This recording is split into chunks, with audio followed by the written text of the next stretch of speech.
The door to my room burst open before I even heard footsteps in the hallway. 2 Vexthara guards stood there, tall as the ceiling would allow, their chitin plates glowing faint blue in the dim light. I dropped the tool I was holding. My hands were still greasy from fixing the air filter on deck 3. "Ethan Brooks," one of them said, its voice a dry clicking sound turned into words by the translator disc on its throat. "You will come with us, now." I did not move. My mind went blank for a second, the way it does when something impossible happens right in front of you. "There must be a mistake," I said. "I'm nobody here. I fix pipes and filters. Ask the ambassador. Ask Captain Simmons." "There is no mistake," the guard said. "The Queen has asked for you, by name." I felt my stomach drop. In 2 years of contact between humans and the Vexthara Empire, the Queen had never once spoken directly to a human, not to our ambassador, not to any general, scientist, or diplomat. She stayed behind a wall of ministers and translators, untouched, unseen, like a myth that happened to be real. And now she wanted me. I grabbed my jacket, not because I needed it, but because my hands needed something to do. The guards did not wait for me to catch my breath. They turned and walked, and I had no choice but to follow, my boots slapping against the metal floor of our station, while my heart slapped just as hard against my ribs. Outside my quarters, the hallway was already full of people who should not have been awake at this hour. Word travels fast on a small station. Grace Bennett, one of the engineers I worked with, stood near the door with her arms crossed, her face pale under the yellow emergency lights. "Ethan, what is going on?" she asked. "Why do they want you?" "I don't know," I said, and it was the truth. "I don't know anything." She reached out and grabbed my sleeve for a second, just a second, before the guard's clawed hand gently but firmly separated us. "No contact," the guard said. "Time is short." Grace's eyes stayed on me as I was led away. I tried to memorize her face, just in case it was the last human face I would see. We reached the docking bay, where a Vexthara transport pod waited, its surface rippling like the shell of some deep-sea creature, alive in a way our machines never were. I had seen these pods before, always from a distance, always through reinforced glass. Now I was walking straight toward one, and there was no glass between us anymore. Ambassador Peter Doyle came running down the corridor, just as the pod's door opened with a wet sound like a mouth. "Wait," he said, breathless. "Wait just a moment. I need to know why you are taking one of our people without any notice." The lead guard turned to him slowly. "The Queen does not explain herself to lesser voices," it said. "She has spoken his name. That is enough." "He is a maintenance technician," Doyle said. "He has no authority, no rank, nothing that would interest her." "And yet," the guard said, "she asked for him." Doyle looked at me, and for the first time since I had known him, I saw real fear in his eyes. Not fear for himself, fear for me. "Ethan," he said quietly, "whatever happens in there, stay calm. Do not provoke her. Do not lie to her. The Vexthara despise dishonesty above anything else." "I don't even know why I'm going," I said. "What am I supposed to say?" "Just be yourself," he said. "That is all any of us can offer her." The guard's patience ran out. A clawed hand pressed against my back, guiding me forward, and the last thing I heard before the pod door closed was Doyle calling my name one more time, his voice swallowed by the hiss of sealing metal. Inside the pod, there were no seats built for human bodies. I had to stand, gripping a curved rail that pulsed faintly under my palm like it had its own heartbeat. The guards stood on either side of me, silent, their compound eyes reflecting 100 tiny versions of my own frightened face. The pod launched, and my stomach lurched as we left the station behind. Through a small window, I watched our home shrink into a speck of light against the black. I had left Earth 18 months ago to take a simple, safe job on a diplomatic outpost. I had never once imagined I would end up here, flying toward the personal chambers of an alien empress who ruled over trillions of lives spread across 100 star systems. The Vexthara hive ship came into view slowly, and it did not look like any human vessel. It was not built. It had grown, the way a coral reef grows, layer over centuries, until it became a structure larger than some of our moons. Veins of soft light ran along its surface like blood vessels glowing beneath skin. "How long have you served the Queen?" I asked the guard beside me, mostly to keep my mind from spinning. "All Vexthara serve the Queen," it answered. "There is no separation between service and life." "Do you ever talk to her? In person, I mean." "No one speaks to the Queen in person," the guard said, "except now, apparently, you." That did not make me feel better. The pod slipped into an opening on the hive ship's surface, an opening that closed behind us like an eyelid. We were swallowed into a corridor lit by soft green light, walls that curved and breathed slightly, as though the whole ship were one enormous living thing and we were traveling through its lungs. I stepped out of the pod, and my knees felt weak the moment my boots touched the floor. It was warm here, warmer than any human ship I had ever been on, and there was a low humming sound all around, coming from everywhere and nowhere at once. It took me a moment to realize it was not machinery. It was voices. Thousands of Vexthara, somewhere deep within these walls, thinking together, connected through their hive mind in a way no human could ever fully understand. "This way," the guard said, and we began walking down the long corridor toward the heart of the ship, toward a throne room that no human being had ever entered before, and toward an answer that would change everything I thought I knew about myself. I had no idea, as I walked, that the next few minutes would turn my entire life inside out. I thought I was walking toward danger. I thought, at best, I might be walking toward some diplomatic mistake that would be quietly corrected once the Queen realized she had summoned the wrong person. I was wrong. I was walking toward the truth about what made humanity different from every other species in this galaxy, and I was walking toward it without the faintest idea of how much weight that truth would place on my shoulders. The corridor ahead of us grew wider, the light grew warmer, and somewhere far ahead I could feel something enormous waiting for me, patient and curious, the way a spider waits at the center of its web. My breathing grew shallow, my hands would not stop shaking. And still, I kept walking, because there was nowhere else to go, and no one else who could take my place. Whatever this was, whatever the Queen wanted with me, I was about to find out, and there was no version of this story where I could turn back now. The corridor opened into a chamber so large that my eyes struggled to find its edges.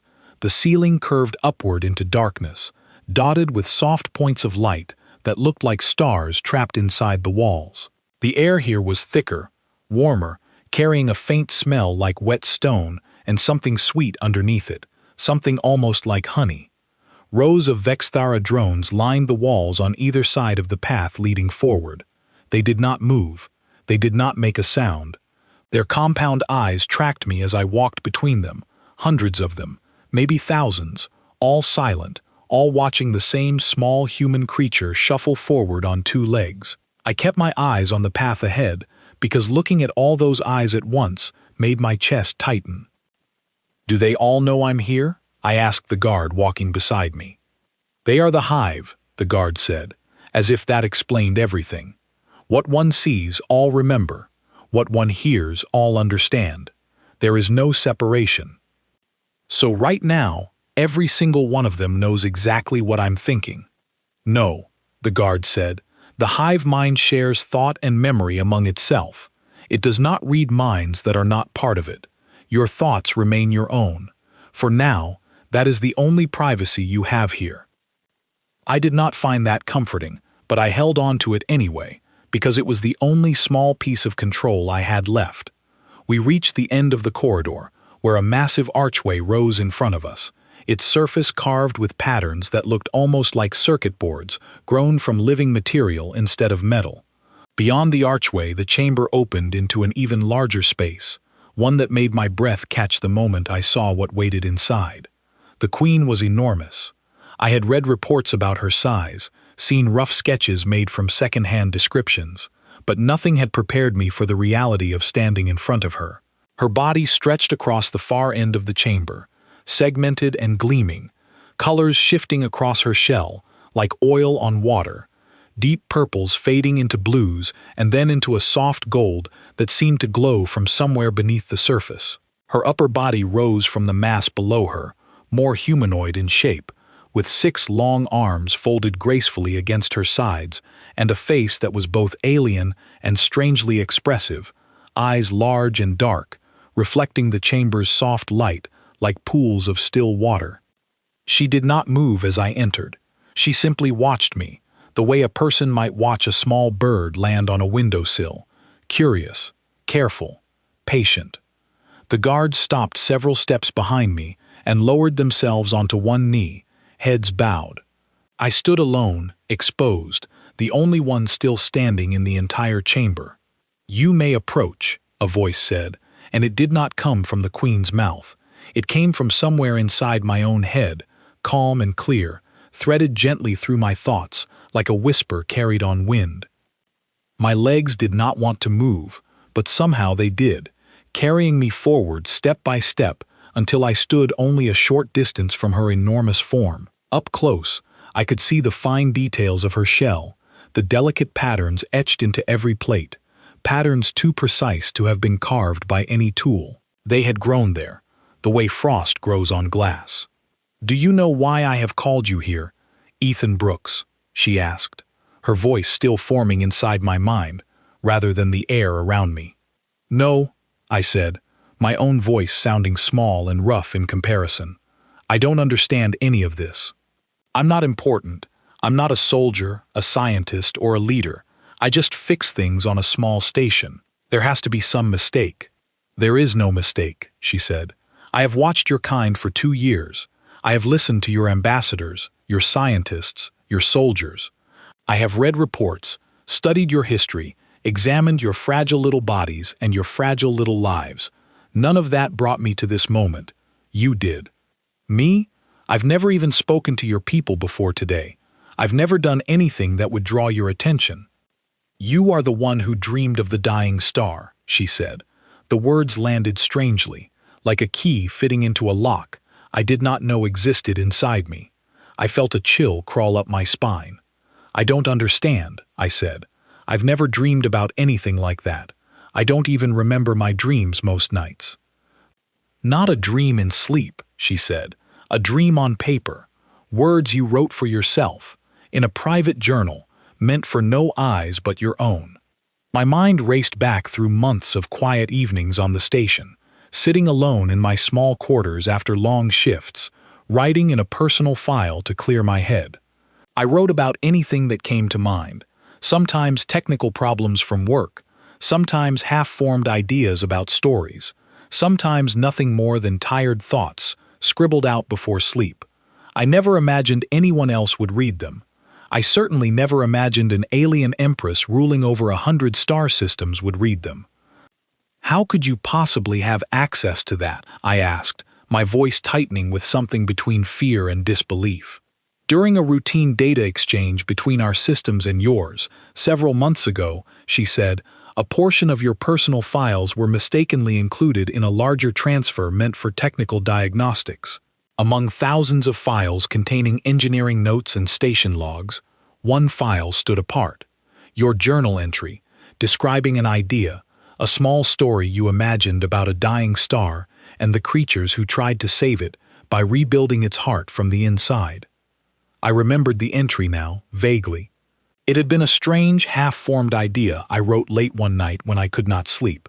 Something about engineers on a dying world trying to save their sun before it collapsed, using materials that should not have worked together, combining them in ways that broke every rule I understood about engineering, purely because my tired brain had wandered somewhere strange and would not let the idea go until I wrote it down. "That was nothing," I said. "Just a tired thought before bed. It wasn't even a real solution to anything. It was fiction." "It was more than fiction to us," the Queen said, and for the first time, I heard something shift in her tone, something almost like reverence. "For over 3,000 years, my people have faced a problem within our own engineering systems, a flaw in how we stabilize energy across our largest reactors. Every mind within my hive has examined this problem. Every generation of drones, workers, and scholars has studied it, calculated it, modeled it from every angle our collective intelligence could produce. And in 3,000 years, we have found no answer. I stood there, stunned, waiting for her to continue, unsure where this was leading, but sensing that whatever she was about to say would change everything. "Your small, tired thought," she said, "your fictional dying star, and its impossible repair, contained within it a structural principle we had never once considered, not because it was beyond our intelligence, but because it required a kind of thinking my hive mind cannot produce." "What kind of thinking?" I asked, my voice barely above a whisper now. "A single mind," she said, "working alone, disconnected from consensus, allowed to be wrong, allowed to imagine something impossible, without immediate correction from 1,000 other minds insisting it could not work. My people think together. We are never alone. We are never wrong for long, because the moment one drone considers an idea, the entire hive absorbs it, tests it, and often rejects it before it has time to grow into anything strange or new." She paused, and the silence in that enormous chamber felt heavier than anything I had ever experienced. "You," she said, "wrote something impossible, alone, in the quiet of your own mind, with no one to correct you, and that impossible thought solved a problem my entire civilization could not solve in 3,000 years. I felt my knees weaken, and for a moment, I thought I might actually fall. "That can't be right," I said. "I'm not special. I'm not brilliant. I'm just an ordinary person who writes down strange ideas sometimes because it helps me sleep." "That," the Queen said, "is precisely why it worked." The chamber seemed to grow smaller around me, the weight of her words pressing down on my chest.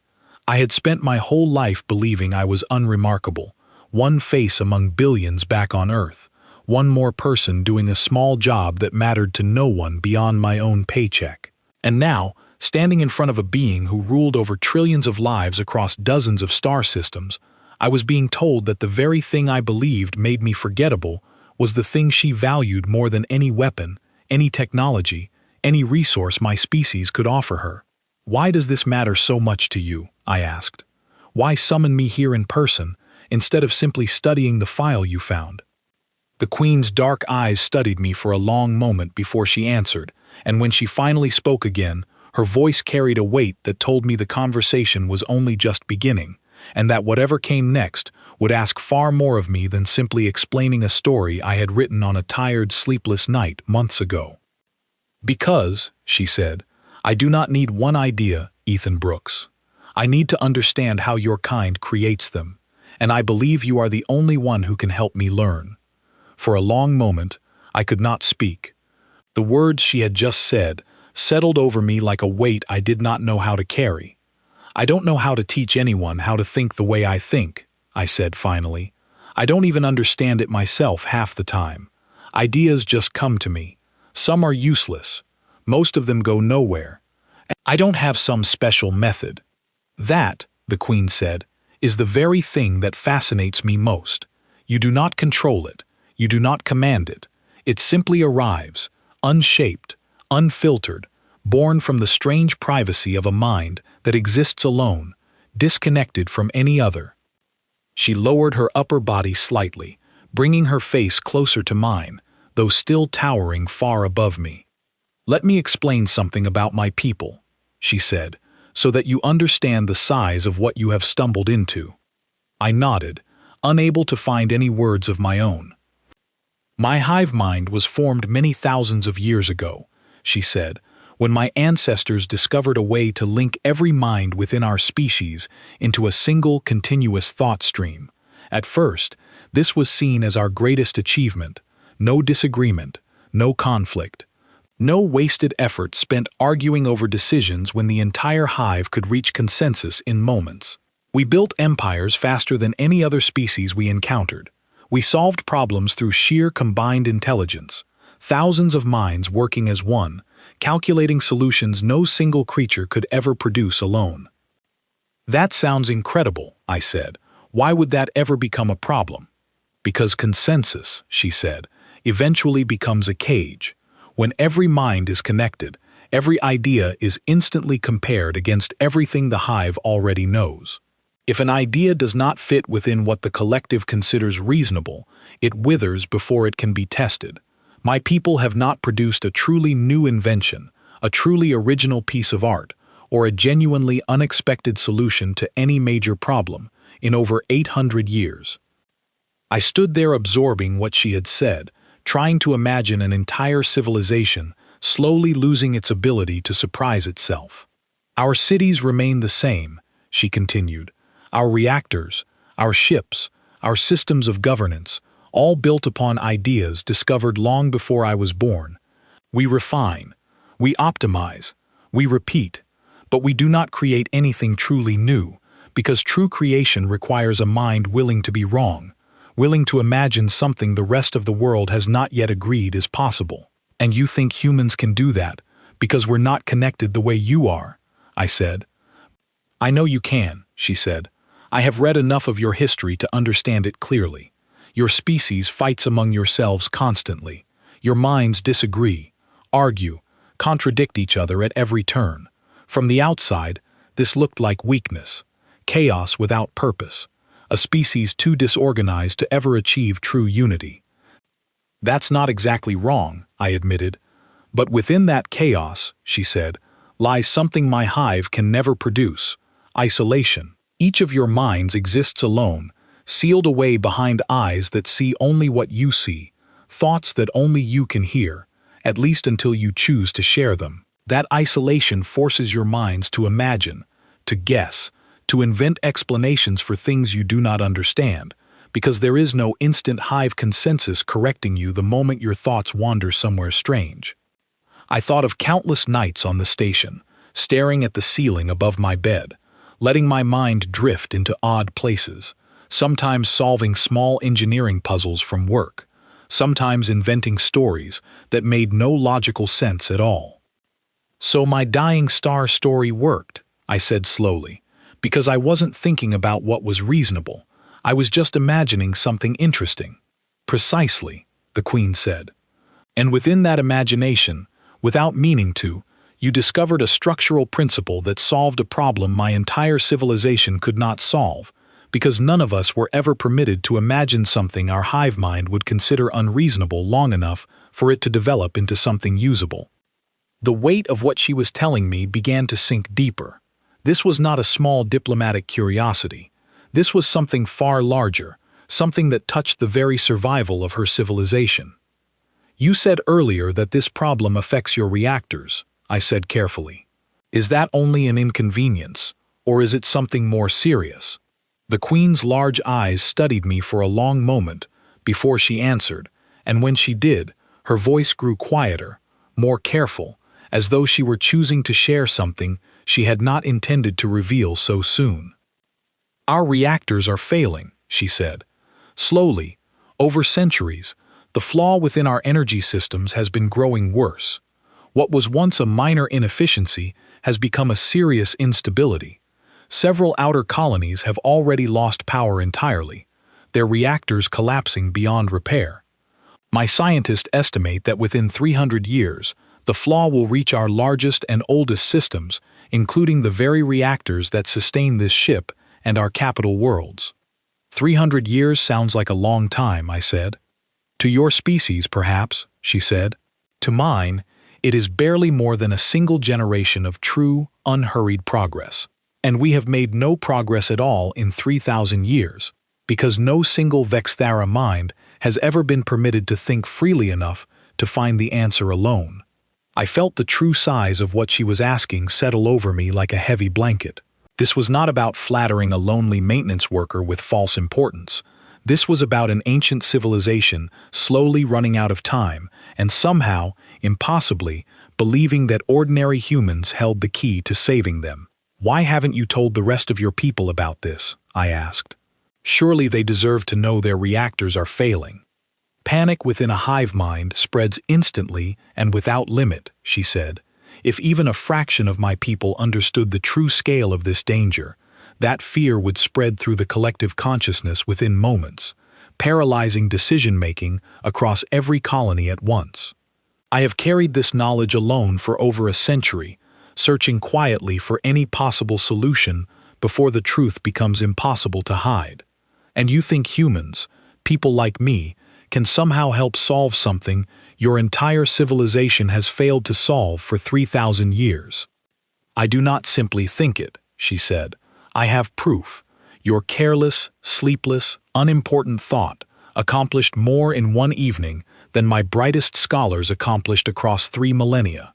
Imagine, Ethan Brooks, what could be achieved if I had access not to one accidental idea, but to the deliberate creativity of your entire species. The chamber felt smaller now, the air thicker, my chest tight with the understanding of exactly what she was asking of me and of my people. What exactly do you want from me? I asked, though some part of me already feared the answer. I want you, she said, to help me understand how to gather more thoughts like the one you gave me, without meaning to. I want your species to work with mine, deliberately, to produce the kind of ideas that only isolated, individual minds can create. And I want you to be the first bridge between our two ways of thinking, because you are the only human whose mind I have already tested and already trust. I opened my mouth to respond, but no words came. The magnitude of what she was proposing was too large to process all at once. This was not a simple diplomatic favor. This was an offer that could reshape the relationship between two entire species, built entirely upon a tired, sleepless thought I had written down one lonely night, never imagining anyone would ever read it, let alone an empress who ruled over 100 star systems. I need time to think, I finally managed to say. Time, the Queen said, is the one thing I do not have in abundance. But I will grant you what little I can spare, because even I understand that a mind forced into a decision too quickly rarely produces anything worth trusting. She lowered her head slightly, a strange gesture I could not quite interpret, somewhere between respect and quiet desperation. Return to your people, she said. Speak with your leaders. Consider carefully what I have asked of you. But know this, Ethan Brooks, whatever you decide, the fate of my civilization may rest upon the answer you bring back to me. The guards behind me rose from their kneeling positions, signaling that the audience had ended.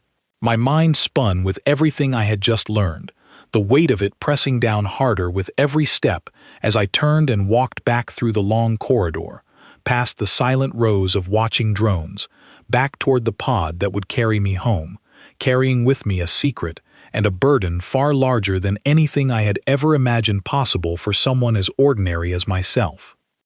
The ride back to the station felt longer than the ride out, even though the distance had not changed at all. I stood gripping the same curved rail, staring through the small window at the stars sliding past, my mind replaying every word the Queen had spoken, over and over, until the sentences began to blur together into a single, heavy truth I could not escape. Ambassador Peter Doyle was waiting the moment the pod door opened, along with Captain Laura Simmons and half a dozen officers who had clearly been standing there for hours, unwilling to leave until they knew whether I would return at all. "Ethan," Doyle said, stepping forward quickly, "are you hurt?" "What happened in there?"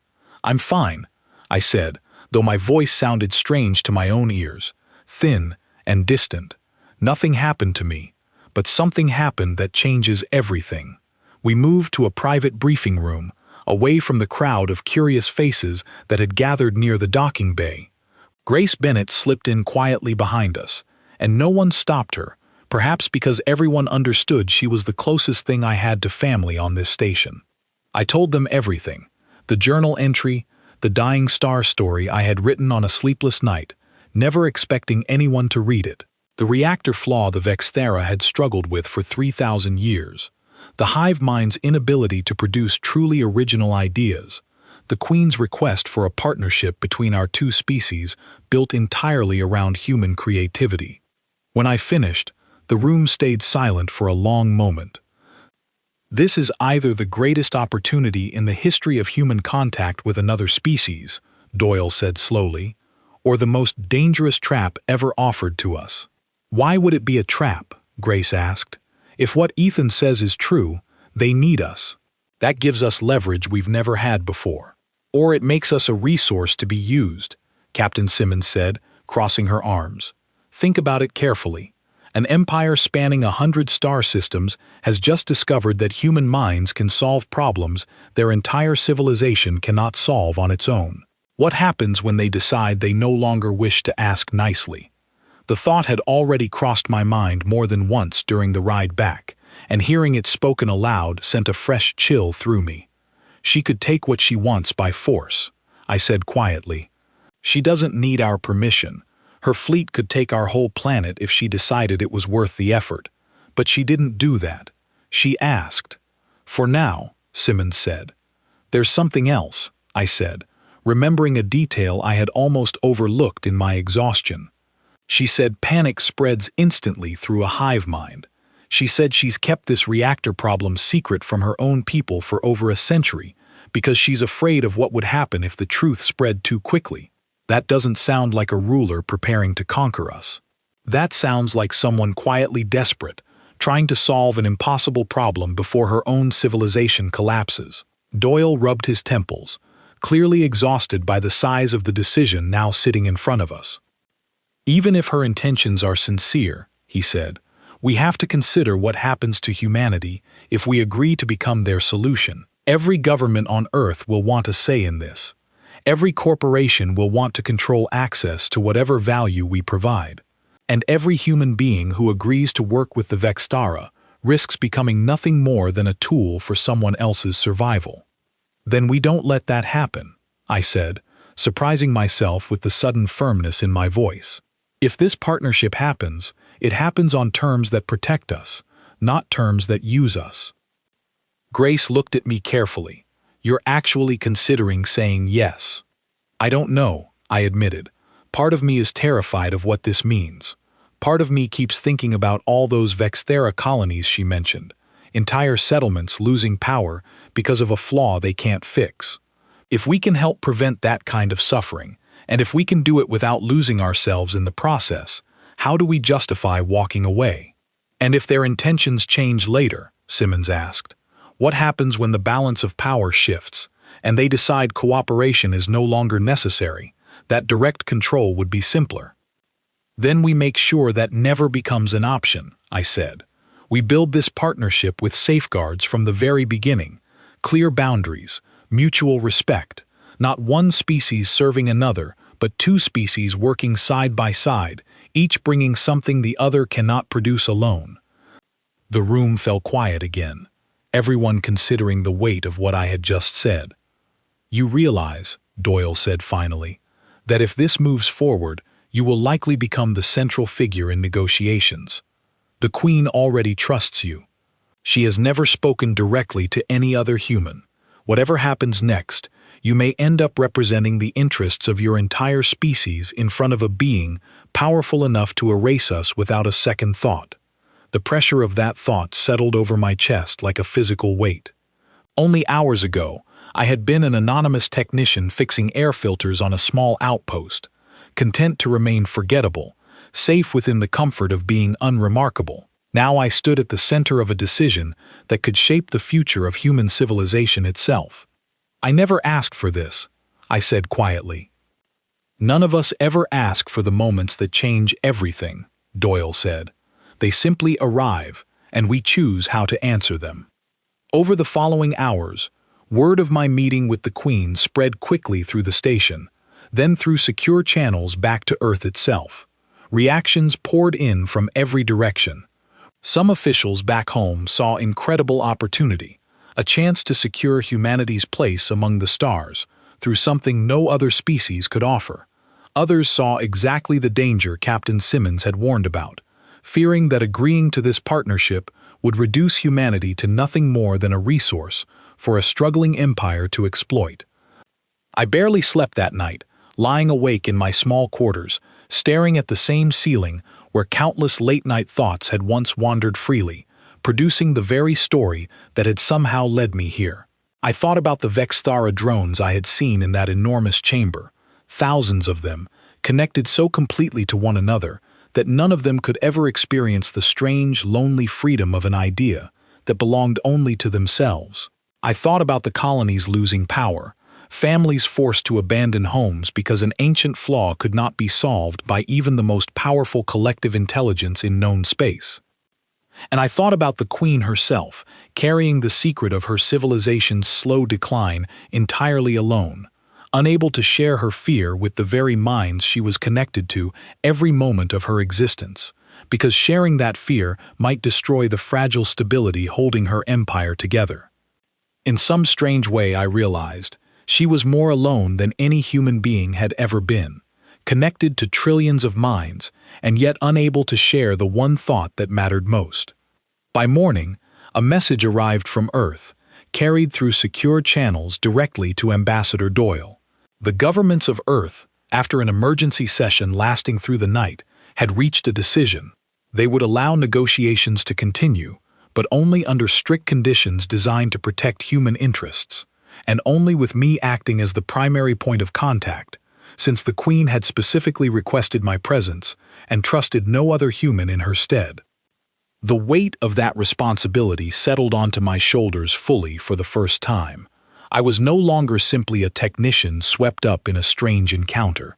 I had become, whether I wanted it or not, the single most important voice in the most significant negotiation in the entire history of human contact with another intelligent species.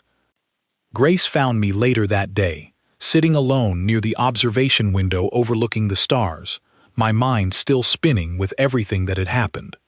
"You look like someone who hasn't slept in a week," she said, sitting down beside me. "I feel like it," I admitted. "Everyone keeps calling this an opportunity, but all I can think about is how easily this could go wrong. What if I say the wrong thing? What if I agree to something that puts humanity at a disadvantage we can never recover from?" "Then you'll do what you did in that story about the dying star," Grace said. "You'll think of something no one else considered, because that's apparently the one thing you're better at than anyone realized, including yourself." I managed a tired, uncertain smile, though the fear sitting in my chest did not fully disappear. Later that evening, a message arrived directly from the Vexthara hive ship, requesting my return for a second audience with the Queen, this time to discuss the formal terms of the partnership she was proposing. As I prepared to leave once again, I understood clearly that whatever I said in that chamber would not simply determine my own fate, or even the fate of a single negotiation. It would determine, for better or worse, the very shape of the relationship between two entire species, one built on ancient, unbreakable unity, and the other built on scattered, fragile, beautifully unpredictable individual minds like my own. And this time, when the pod doors opened onto the hive ship's glowing corridors, I walked forward with something I had not carried the first time. Not just fear, purpose. The throne chamber looked the same as before, the same soft golden light, the same silent rows of drones lining the walls, the same enormous form of the Queen resting at the far end of the room. But something inside me felt different this time. I was no longer walking in blind, confused and terrified. I understood now what she wanted, and more importantly, I understood what my own species needed in return. "You have returned," the Queen said, her voice threading gently through my mind the moment I entered. "And I sense you carry more than fear with you this time." "I've spoken with my people," I said, standing straighter than I had during our first meeting. "We are willing to consider working with you, but not the way you originally proposed." Her large dark eyes studied me carefully, curiosity replacing the quiet desperation I had sensed in our first conversation. "Explain," she said simply. "You asked me to help you understand how to gather more ideas, like the one you found in my journal," I said. "But if we simply hand over our creativity for you to study and extract, we become nothing more than a resource, a crop to be harvested whenever your civilization needs another solution. My people will not agree to that, and honestly, neither will I." "Then what do you propose instead?" she asked, and I could not tell if the edge in her voice was irritation or genuine interest. "A true partnership," I said. "Your civilization has knowledge, technology, and stability that took thousands of years to build. My civilization has the ability to imagine, to create individually, to solve problems your hive mind cannot approach in the same way. Instead of you simply taking what you need from us, we work side by side, human minds and Vexthara minds, each contributing what the other cannot produce alone. Not humans serving Vexthara, not Vexthara controlling humans. Two different ways of thinking, working together as equals. The chamber fell silent except for the low, constant hum of the hive mind pulsing somewhere deep within the walls. For a long moment, the Queen said nothing at all, and I began to wonder if I had made a terrible mistake by challenging her so directly. "No one has spoken to me this way in centuries," she finally said. "Not a minister, not a scholar, not even the oldest voices within my own hive. You stand before a being who could end your entire species with a single command, and yet you negotiate with me as though we stand on equal footing." "Maybe that's exactly why it might work," I said, my heart pounding but my voice steady. "You told me yourself that your civilization struggles because every idea is instantly measured against what the collective already accepts as reasonable. I'm standing here telling you something your instincts probably say is unreasonable, a small, fragile human refusing to simply accept whatever an empress demands. But maybe that unreasonable refusal is exactly the kind of thinking you came looking for in the first place." For the first time since I had met her, something shifted in the Queen's expression, something that almost resembled the beginning of a smile, if such an expression could exist on a face built from patterns older than my entire species. "You are correct," she said slowly. "This is precisely the quality my hive cannot produce. A mind willing to stand against consensus, willing to risk everything on the belief that its own judgment holds value, even when facing a power far greater than itself." She lowered her upper body slightly, bringing her enormous form closer to where I stood. "Very well, Ethan Brooks," she said. "I accept the terms you propose. Not extraction, not harvest. A true partnership, built between two species who think in ways the other cannot replicate alone." Relief flooded through me, though I understood this was only the beginning of a far longer, far more complicated process. Details would need to be worked out, boundaries would need to be established, trust, fragile and untested, would need to be built slowly between two civilizations who had barely begun to understand one another. "There is one more thing," the Queen said, and something in her tone made me tense once again. "This partnership cannot rest on secrecy, not on either side. I have hidden the truth of my civilization's decline from my own people for over a century, fearing the panic that truth might unleash across our hive mind. But if we move forward together, that secrecy must end. My people must learn the truth, difficult as it will be, and your people must understand fully what is being asked of them." "That's fair," I said. "Secrets built on fear rarely hold for long anyway." "There will be resistance," she said. "Among my own people, some will fear that trusting fragile, short-lived creatures with the survival of our civilization is a mistake beyond measure. Among your people, some will fear that any partnership with a species as powerful as mine risks losing your independence entirely." "Then we prove them wrong," I said, "one honest step at a time." The Queen studied me for a long moment, and then, slowly, she extended one of her 6 arms toward me, the gesture unfamiliar but clearly meant as some form of agreement between us.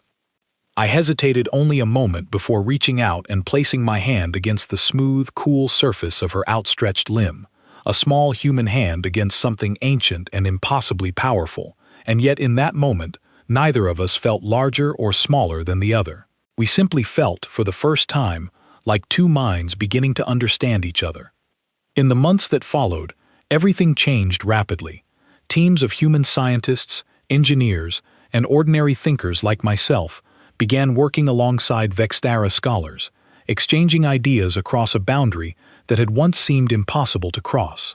Progress on the reactor problem moved slowly at first, filled with misunderstandings and awkward attempts to translate human creativity into terms the hive mind could safely incorporate without immediately rejecting anything unfamiliar. But slowly, painfully, real progress began to appear. Small breakthroughs here and there, human engineers proposing ideas that seemed absurd by Vexthara standards, only to discover, after careful testing, that those absurd ideas sometimes contained exactly the missing piece their ancient technology had lacked for millennia.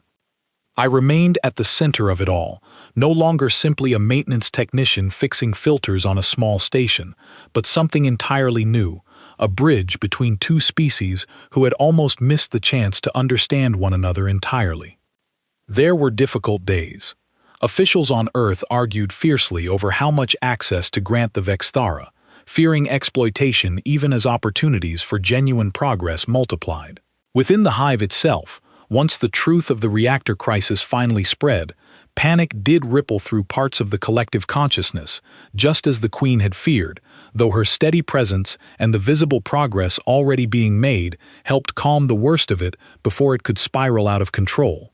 Grace Bennett eventually joined the growing team of human specialists working directly with Vexthara engineers, her sharp mind proving invaluable in translating rough human ideas into workable technical proposals. Ambassador Doyle spent countless hours negotiating the finer details of the partnership, ensuring that human interests remained protected even as cooperation deepened between our two peoples. And through it all, I found myself thinking often about that quiet, sleepless night months earlier, when I sat alone in my small quarters, writing a strange, half-formed story about engineers trying to save a dying star, never imagining that anyone beyond myself would ever read those words, let alone that they would become the spark, igniting the most important partnership in the history of human contact with another species. One evening, months into our growing cooperation, the Queen requested a private audience with me once again, though this time the mood inside her chamber felt entirely different from our earliest, tense encounters. The drones lining the walls no longer felt like silent judges watching a fragile creature stumble through unfamiliar territory. They felt, in some strange way, like witnesses to something genuinely new being built between our two civilizations. "Your species continues to surprise me," the Queen said, as I stood before her once again, though this time without the trembling fear that had gripped me during our first meeting. "Every solution your scientists propose carries within it a strange, unpredictable quality my own scholars still struggle to fully understand. That's because we're not trying to reach consensus before we speak," I said. "We're comfortable being wrong. We argue, we disagree, and sometimes the strangest ideas turn out to be the ones worth pursuing. A strength born from imperfection," the Queen said thoughtfully. "For thousands of years, my people believed perfect unity represented the highest form of intelligence a species could achieve. And yet here you stand, fragile, short-lived, disorganized in ways I once considered weakness, offering solutions my perfectly unified civilization could never produce alone. Maybe unity isn't about thinking exactly the same way," I said.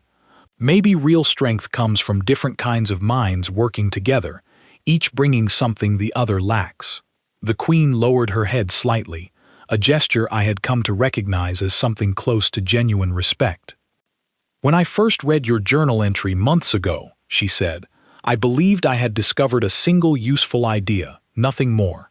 I did not expect that single idea would lead me to question truths my civilization has accepted for thousands of years." "None of us really expect the moments that change everything," I said, remembering the words Ambassador Doyle had spoken to me the very first night this entire journey began. "They just arrive, and we choose how to answer them." Outside the chamber, far beyond the walls of the great hive ship, our two peoples continued the slow, careful work of building something entirely new between us. A partnership built not on conquest or control, but on the simple, powerful truth that different ways of thinking, when respected rather than erased, could accomplish far more together than either species could ever achieve alone. I often thought back to the person I had been before that first summons arrived at my door, an ordinary technician who believed himself forgettable, unremarkable, one small face among billions back on a distant, crowded planet. I never imagined that the quiet, wandering thoughts I once dismissed as nothing more than tired distractions before sleep would one day help reshape the future of two entire civilizations. Humanity's greatest strength, I had come to understand, was never our size, our unity, or our perfect control over our own minds. It was our beautiful, unpredictable individuality, the very thing that had once made me feel small and unimportant, revealed instead as the very quality an ancient, powerful empire needed most. And somewhere among the stars, in a quiet chamber lit with soft golden light, an alien queen who had ruled for centuries without ever needing a single human voice, now waited, with something close to hope, for whatever strange, impossible idea a fragile, short-lived human mind might imagine next.